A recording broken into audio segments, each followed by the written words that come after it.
Hello बच्चों, आज हम पढ़ने जा रहे हैं इंट्रोडक्शन टू टेंसर। टेंसर क्या होते हैं? टेंसर पढ़ने से पहले हम ये थोड़ी सी ब्रीफली जान लेंगे कि स्केलर क्वांटिटी और वेक्टर क्वांटिटी क्या होती है। स्केलर क्वांटिटीज यानी स्केलर फिजिकल क्वांटिटीज ऐसी क्वांटिटीज हैं जिनके पास सिर्फ मैग्नीट्यूड होता है, यानी ऐसी फिजिकल क्वांटिटीज जिनको डिफाइन करने के लिए सिर्फ मैग्नीट्यूड की आवश्यकता होती है, उन्हें हम स्केलर क्वांटिटीज कहते हैं। वेक्टर क्वांटिटीज ऐसी फिजिकल क्वांटिटीज है जिनको डिफाइन करने के लिए मैग्नीट्यूड के साथ साथ एक डायरेक्शन की आवश्यकता होती है, वन डायरेक्शन। इनके एग्जांपल्स क्या है? जैसे हमारा जो है वेक्टर आइडेंटिटी जब आप पढ़ते हैं तो इसको एक एग्जांपल आप देते हैं, डिस्प्लेसमेंट, फोर्स, प्रेशर, ये सब आप जो है इनको एक्सेलरेशन, वेलोसिटी और स्केलर क्वांटिटीज में जो आप कहते हैं, जैसे स्ट्रेन होता है, स्ट्रेन, टेम्परेचर, ये सारी क्वांटिटीज आपकी जो है आप स्केलर क्वांटिटीज कहते हैं जिनके पास सिर्फ जो है हम कुछ ऐसी फिजिकल क्वांटिटीज के बारे में भी हम बात करेंगे जिसकी प्रॉपर्टीज आप देख करके बताएंगे कि ये स्केलर है, ये वेक्टर है, ये समथिंग एल्स, इसको और किसी तरीके से डिफाइन करना चाहिए। तो पहले हम फिजिकल क्वांटिटीज लेंगे। One is stress. स्ट्रेस आप जो है पढ़ते आए हैं, जिसे हिंदी में प्रतिबल भी कहते हैं। स्ट्रेस को जो है किस तरीके से डिफाइन करते हैं? The force acting on a surface divided by surface area, right? इस तरीके से आप डिफाइन करते हैं। सो ये फार्मूला आपने और भी कभी पढ़ा होगा। Force divided by area is also called as a pressure. Pressure भी आप इसी तरीके से पढ़ते हैं, pressure is equal to force divided by area. So जब हमारे पास प्रेशर है तो हमने ये स्ट्रेस क्वांटिटी क्यों डिफाइन की है, जबकि दोनों का फॉर्मूला सेम है? तो हमने स्ट्रेस को डिफाइन क्यों किया है? स्ट्रेस को इसलिए डिफाइन किया गया है कि स्ट्रेस एक ऐसा टर्म है, एक ऐसी क्वांटिटी है जो डायरेक्शंस के साथ बदलती है। जैसे जैसे आपकी डायरेक्शन बदलेगी वैसे वैसे आपका स्ट्रेस बदलेगा, जबकि प्रेशर के साथ ऐसा नहीं होता। Pressure is constant over the entire body, right? Example लेते हैं इसके लिए। हम एक क्यूब लेते हैं, let us take a cube like this, right?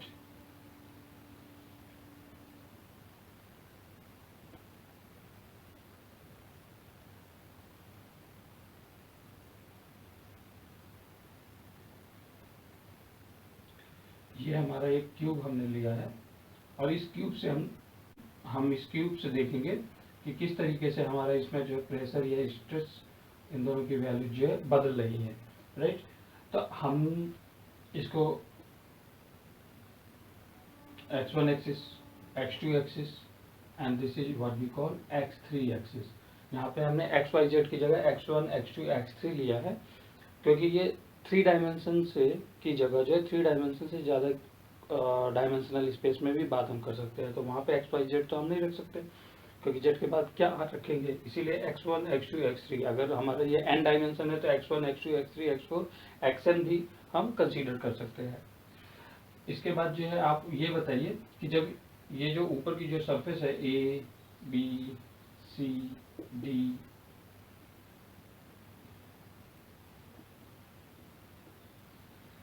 ABC surface पर, ABCD सरफेस पर अगर फोर्स जो है इनसाइड लग रहा है और ये इधर डाउन साइड में भी फोर्स अंदर क्यों लग रहा है, तो इसमें जो लगने वाला जो स्ट्रेस होगा उसकी वैल्यू क्या हो जाती है? So the force per unit area along ABCD direction क्या हो जाएगा? सिग्मा।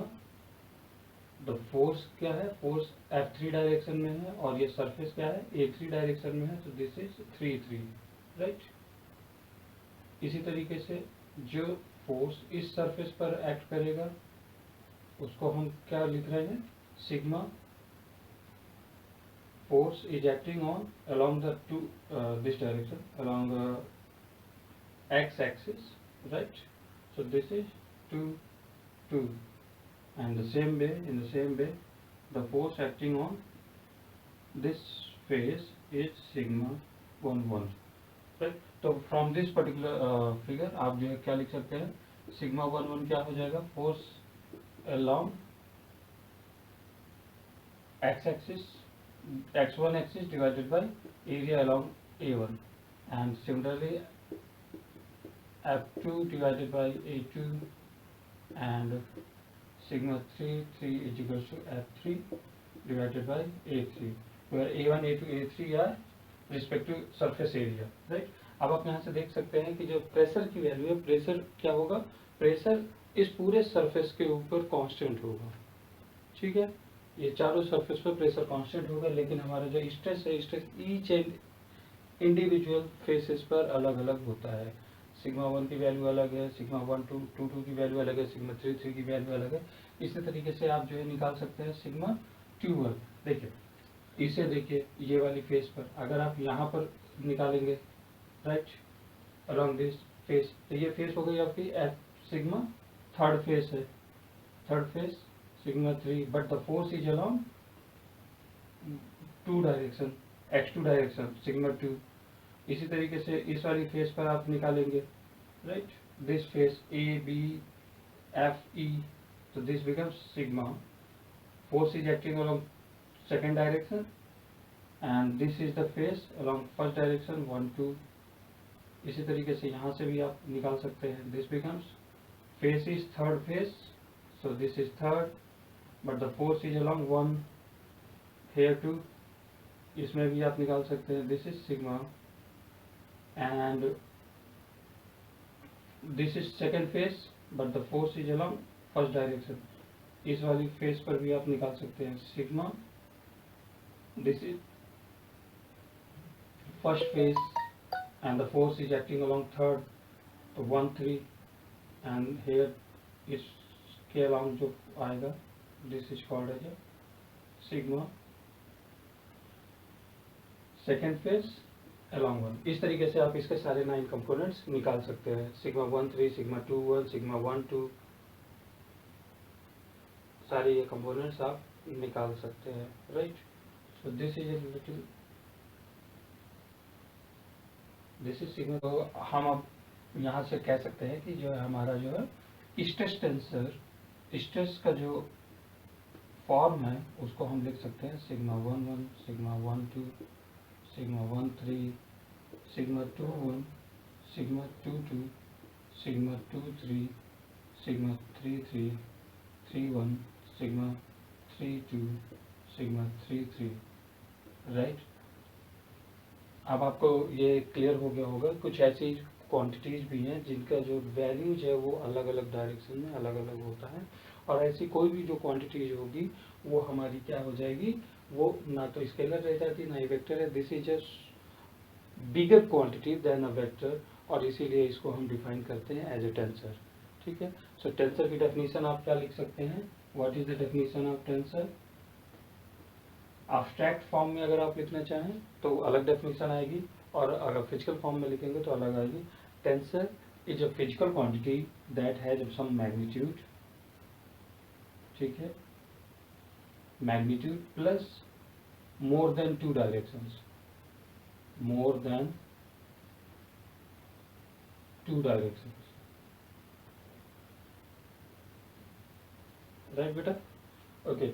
सो टेंसर क्या है, जिसमें मैग्नीट्यूड होता है और साथ ही साथ 2 या 2 से अधिक डायरेक्शंस होती हैं। यहाँ पे देखिए जो स्ट्रेस है, स्ट्रेस हमारा जो है उसमें कई सारी क्वांटिटीज हैं, ओके। सो हम बात करते हैं स्ट्रेस, स्ट्रेस के अलावा और कौन सी फिजिकल क्वांटिटीज हैं, राइट। स्ट्रेस के अलावा होगी आपकी स्ट्रेन। स्ट्रेन अभी तक आप क्या पढ़ते आए हैं, स्केलर क्वांटिटी पढ़ते आए हैं। स्ट्रेन को आप अभी तक स्केलर क्वांटिटी पढ़ते आए हैं, बट वो हमारा जो है इन जनरल ट्रू नहीं होता। This is a tensor quantity, right. अब हम पढ़ेंगे rank of a tensor, rank of a tensor, बात करेंगे रैंक ऑफ अ टेंसर। तो रैंक ऑफ अ टेंसर से को हम जो है generally sometimes order of a tensor भी कहते हैं, order of a tensor, right. तो रैंक ऑफ टेंसर से मतलब क्या है, ये आप यहाँ पे देखिए। सो रैंक बेसिकली आपका कोई भी जो टेंसर है, जैसे यहाँ पर हमने सिग्मा लिया है तो एक टेंसर आप ए ले लीजिए, इसको डिफाइन करने के लिए कितनी इंडिसेस, 1 इंडेक्स 2 इंडेक्स इस तरीके से आवश्यकता होती है, उसको हम कहते हैं रैंक। इसको समटाइम्स आल्सो भी कॉल्ड एज ए डायमेंशन। ये कितने डायमेंशन की आपकी जो है, कितने डायमेंशंस की आपकी जो है टेंसर है। डायमेंशन और इंडेक्सेस रिक्वायर्ड टू डिफाइन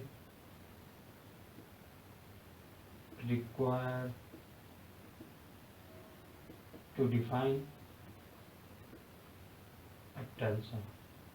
ठीक है। सो टेंसर की रैंक का मतलब क्या है, इंडेक्सेस, ये जो इंडेक्सेस हैं कितने इंडेक्सेस यूज हो रही है या डायमेंशंस कितनी यूज हो रही हैं, उस बेसिस पे हम जो है rank of A tensor define करते हैं। जैसे हमारा जो है रैंक अगर डायमेंशन 0 हो जाए,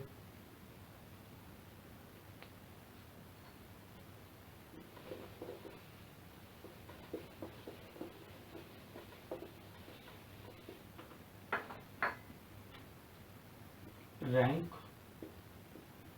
0, rank equal to 0, it means इसको डिफाइन करने के लिए, टेंसर को डिफाइन करने के लिए हमें किसी भी डायरेक्शन की जरूरत नहीं है। This simply has only magnitude, only magnitude only. So ये क्या हो जाएगा, हमारा स्केलर क्वांटिटी हो जाएगी। यानी अगर कोई टेंसर है जिसका रैंक 0 है, so this is a simply scalar quantity.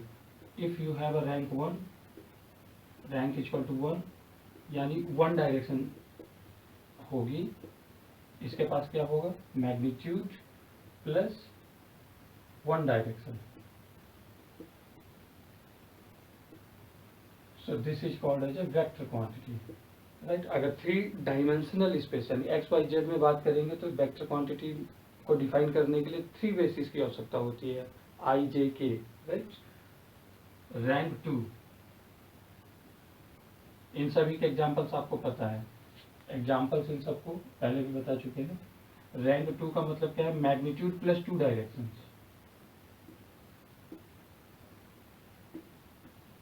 2 directions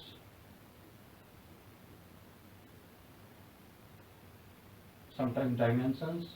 ठीक है।